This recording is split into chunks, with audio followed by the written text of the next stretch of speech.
অষ্টম শ্রেণীর শিক্ষার্থী বন্ধুরা কেমন আছো সবাই? আশা করি আল্লাহর অশেষ রহমতে সবাই ভালো আছো। আজকে আমরা রাসায়নিক বিক্রিয়া যে চ্যাপ্টারটা আছে এই চ্যাপ্টারটা সম্পর্কে আলোচনা করব। এর আগে তোমাদের ক্লাসে রাসায়নিক বিক্রিয়া অনেকটা বিষয় আমাদের পড়া হয়েছে, আর এই অল্প কিছু জিনিস বাকি আছে। রাসায়নিক বিক্রিয়ার পর যে বিষয়গুলো ছিল এই জিনিসগুলো আমরা পড়ে ফেলছি। আজকে আমরা পড়ব শুষ্ক কোষ বা ড্রাই সেল নিয়ে। শুষ্ক কোষ বা ড্রাই সেল নিয়ে পড়ার আগে আমাদের কয়েকটা বিষয় জানা দরকার। সেই বিষয়গুলো নিয়ে একটু আলোচনা করে তারপর আমরা শুষ্ক কোষ বা ড্রাই সেলের বিষয়টাতে চলে যাব। প্রথমে চলে আসি, আমরা জানি কোষকে দুই ভাগে ভাগ করা যায়।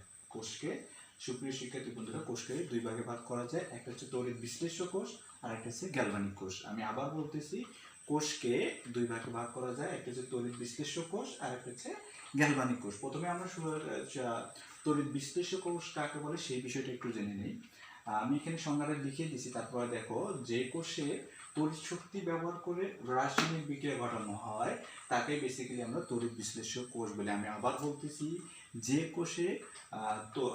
কোষে তড়িৎ শক্তিকে কাজে লাগিয়ে, অর্থাৎ তড়িৎ শক্তিকে যদি রাসায়নিক শক্তিতে রূপান্তর করা হয় যে কোষে, সেই কোষটাকে আমরা তড়িৎ বিশ্লেষ্য কোষ বলি।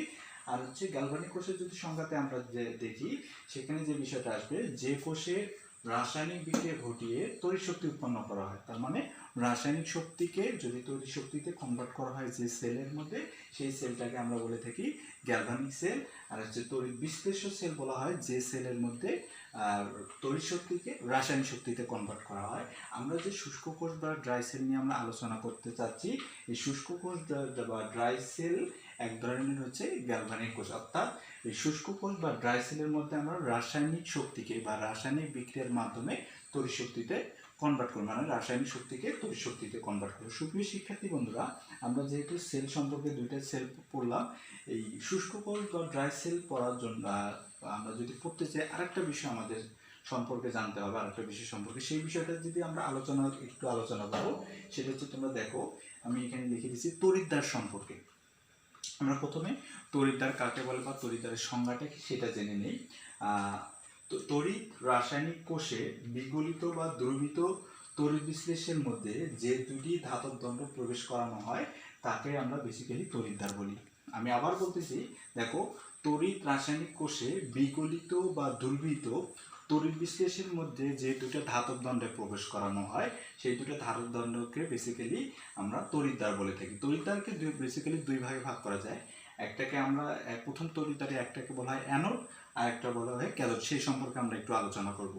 তোমরা দেখলাম, আমরা তড়িৎদ্বার সম্পর্কে জানলাম যে তড়িৎদ্বারকে দুই ভাগে ভাগ করা যায়, একটা হচ্ছে অ্যানোড, একটা হচ্ছে ক্যাথোড। আমরা এখন শিখবো যে অ্যানোড কাকে বলি, আমরা ক্যাথোড কাকে বলি। সুপ্রিয় শিক্ষার্থী বন্ধুরা, বলা হচ্ছে যে তড়িৎদ্বারে জারণ ঘটে। তোমরা জানো জারণ আমরা কাকে বলি, আমরা এর আগে জারণ বিজারণ বিষয়টা শিখে ফেলছিলাম। তাহলে আমরা বলতে পারি যে তড়িৎদ্বারে জারণ ঘটে, আর জারণ মানে ইলেকট্রন ত্যাগকে বুঝি, অর্থাৎ ইলেকট্রন ত্যাগ হয় ওই তড়িৎদ্বারটাকে বেসিক্যালি আমরা অ্যানোড বলে থাকি। আমি আবার বলতেছি, যে তড়িৎদ্বারের মধ্যে জারণ ঘটে ওই তড়িৎদ্বারটাকে বেসিক্যালি আমরা অ্যানোড বলে থাকি। আর ক্যাথোডের সংজ্ঞাতে যদি তোমরা চলে আসো, যে তড়িৎদ্বারে বিজারণ ঘটে, অর্থাৎ ইলেকট্রন গ্রহণ হয়, ওই তড়িৎদ্বারটাকে বেসিক্যালি আমরা বলে থাকি ক্যাথোড বলা হয়। তাহলে অ্যানোড ক্যাথোডের ব্যাপারটা তোমরা আরো সহজে মনে রাখার জন্য আমি আর একটা জিনিস এখানে তোমাদের জানা দিচ্ছি, সেটা হচ্ছে, একটু দেখো, যে অ্যানোড অ্যানায়ন আকর্ষী।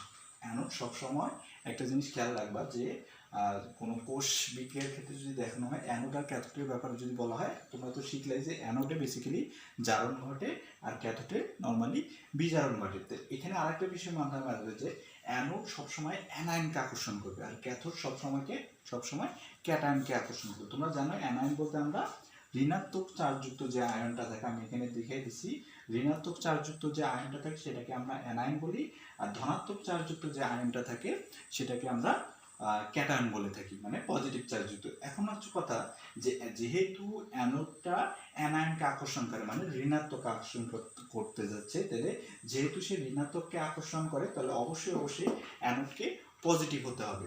সিমিলার ওয়েতে ক্যাথোড যেহেতু ক্যাটায়নকে আকর্ষণ করে, যেহেতু ক্যাটায়নটা পজিটিভ চার্জযুক্ত, সো আমরা বলতে পারি যে ক্যাথোড অবশ্যই কি হবে, ঋণাত্মক চার্জযুক্ত। এই জিনিসটা একটু খুব সুন্দর করে খেয়াল রাখবা। সেক্ষেত্রে তোমাদের ক্ষেত্রে এই অ্যানোড আর ক্যাথোডটা আইডেন্টিফাই করতে অনেক বেশি সহজ হবে। সুপ্রিয় শিক্ষার্থী বন্ধুরা, আমরা এরপরে চলে যাব। আমরা একটু আগে একটা সংজ্ঞা পড়ছিলাম যে তড়িৎদ্বারের সংজ্ঞাতে পড়তে গিয়ে আমরা একটা জিনিস ওখানে আমরা আইডেন্টিফিকেশন তড়িৎ বিশ্লেষ্য পদার্থর কথাটা একটা বলা হয়েছিল। ওই তড়িৎ বিশ্লেষ্যটা কি ওই জিনিসটা একটু আমরা জেনে তারপরে শুষ্ক কোষ বা ড্রাই সেলের ব্যাপারটা থেকে আমরা চলে যাব।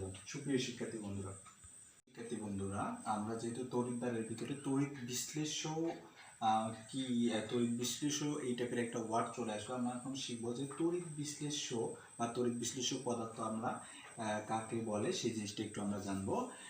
সে বিষয়টা যদি আমরা সংজ্ঞাতে আসি, যে সকল পদার্থ কঠিন অবস্থায় বিদ্যুৎ পরিবহন করে না, মানে সলিড অবস্থায় যখন থাকে তখন বিদ্যুৎ পরিবহন করবে না, কিন্তু গলিত বা দ্রবীত অবস্থায় বিদ্যুৎ পরিবহন করে এবং সেই সাথে রাসায়নিক পরিবর্তন ঘটায়। আমি আবার বলতেছি, দেখো এই জিনিসটা, যে কঠিন অবস্থায় বিদ্যুৎ পরিবহন করবে না, কিন্তু গলিত বা দ্রবীত অবস্থায় বিদ্যুৎ পরিবহনের সাথে সাথে রাসায়নিক পরিবর্তন ঘটায় যারা, তাদেরকে বেসিক্যালি আমরা তড়িৎ বিশ্লেষ্য বা তড়িৎ বিশ্লেষ্য পদার্থ বলে থাকি। উদাহরণ হিসেবে আসতে পারে সোডিয়াম ক্লোরাইড, কপার সালফেট, তারপর হচ্ছে সালফিউরিক অ্যাসিড আছে, পানি, অ্যাসিটিক অ্যাসিড। প্রিয় শিক্ষার্থী বন্ধুরা, আমরা শুরুর দিকে বলছিলাম আমরা ড্রাই সেল বা শুষ্ক কোষ নিয়ে কথা বলবো। শুষ্ক কোষ নিয়ে কথা বলার জন্য আমাদের যা যা জিনিসগুলো আমাদের দরকার ছিল সেই বিষয়গুলো নিয়ে আমরা আলোচনা করে ফেলছি। আমরা চলে আসি এখন শুষ্ক কোষের গঠনটাতে বা ড্রাই সেলের গঠন ব্যাপারটাতে। আমি শুরুর দিকেই বলছিলাম যে ড্রাই সেলেরটা হচ্ছে এক ধরনের গ্যালভানিক কোষ, আর আমরা বলছিলাম গ্যালভানিক কোষ হচ্ছে রাসায়নিক শক্তিকে তড়িৎ শক্তিতে কনভার্ট করে। আমরা এটা হচ্ছে ড্রাই সেলের বিষয়টা। তারপর আমরা গঠনের দিকে চলে আসি। ড্রাই সেলে গঠনের ক্ষেত্রে হচ্ছে দুটো জিনিস নেওয়া হয়। একটা হচ্ছে দস্তার একটা পাত্র নেওয়া হয়, আর একটা হচ্ছে কার্বন দণ্ড নেওয়া হয়। দস্তার পাত্রের মধ্যে কার্বন দণ্ডটা বসানো থাকে। দস্তার পাত্রটাকে আমরা অ্যানোড হিসেবে ইউজ করে থাকি, কার্বন দণ্ডটাকে ক্যাথোড হিসেবে ইউজ করা হয়। সুপ্রিয় শিক্ষার্থী বন্ধুরা, তোমরা দেখতেই পাচ্ছ, আর হচ্ছে চিত্রটা তোমরা দেখতে, ড্রাই সেলের বা শুষ্ক কোষের চিত্রটা দেখতেই পাচ্ছ। আমরা এখানে একটা দস্তার পাত নিছি, দস্তার পাতের ভিতরে কার্বন দণ্ড বসাই দিছি। কার্বন দণ্ডটাকে এমনভাবে বসানো হয় যাতে সেটা দস্তার পাতটাকে স্পর্শ না করে। এই জিনিসটা তোমরা একটু অবশ্যই খেয়াল রাখবা। আর যে কার্বন দণ্ডটা আমরা নিচ্ছি সেই কার্বন দণ্ডটার মাথায় একটা ধাতব ক্যাপ বসানো থাকে। সুপ্রিয় শিক্ষার্থী বন্ধুরা, এই কার্বন দণ্ড আর জিঙ্কের পাত্রের মাঝখানে যে ফাঁকা জায়গাটা আছে, এই ফাঁকা জায়গাটার মধ্যে manganese oxide, ammonium chloride, zinc chloride ও পাতিত পানির একটা মিশ্রণকে মিশ্রিত করে একটা কাই তৈরি করা হয়। সেই কাই দ্বারা পূর্ণ করা হয় ফাঁকা জায়গাটা। সুপ্রিয় শিক্ষার্থী বন্ধুরা, এই হচ্ছে আমাদের ড্রাই সেলের গঠনের ব্যাপারটা। তারপর যদি আমরা ড্রাই সেলের কাজের দিকে চলে আসি, বা ড্রাই সেলটা কীভাবে কাজ করে, যেহেতু আমরা বলছিলাম রাসায়নিক শক্তিতে তড়িৎ শক্তিতে কনভার্ট করি, আমরা তার কাজটার যদি দিকে তাকাই তাহলে দেখা যাচ্ছে এখানে একটা অ্যানোড যে আছে, একটা ক্যাথোড আছে। অ্যানোডের যে জিঙ্ক পাত্রটা আছে, সেই জিঙ্ক পাত্র আমরা যদি এখানে তার সংযুক্ত করে দেই দুই প্রান্তে, কার্বন দণ্ড দস্তার পাতের মধ্যে যদি আমরা তার সংযোগ করে দিই, সেখানে আমরা দেখব যে জিঙ্ক যেটা আছে বা অ্যানোড আছে, সেখানে জিঙ্ক দুইটা ইলেকট্রন ত্যাগ করে জিঙ্ক 2+ পরিণত হয়। সেটা তারের মাধ্যমে কার্বন দণ্ডতে চলে আসে বা ক্যাথোডে চলে আসে। ক্যাথোডে চলে আসে সেই দুটো ইলেকট্রন অ্যামোনিয়াম আয়ন আর ম্যাঙ্গানিজ অক্সাইড আয়ন, সেই দুটো ইলেকট্রন গ্রহণ করে অ্যামোনিয়া আর ম্যাঙ্গানিজ ডাইঅক্সাইড তৈরি করে। এইটা হচ্ছে আমাদের ড্রাই সেলের কাজ।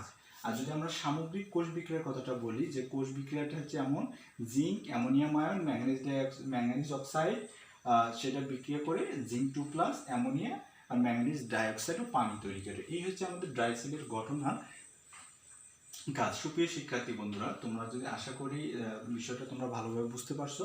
বাসায় যদি একটু বইটা দেখো তাহলে হয়তো আরও একটু ক্লিয়ার হয়ে যাবে। আর সবাইকে ধন্যবাদ অনলাইন ক্লাসে অংশগ্রহণ করার জন্য।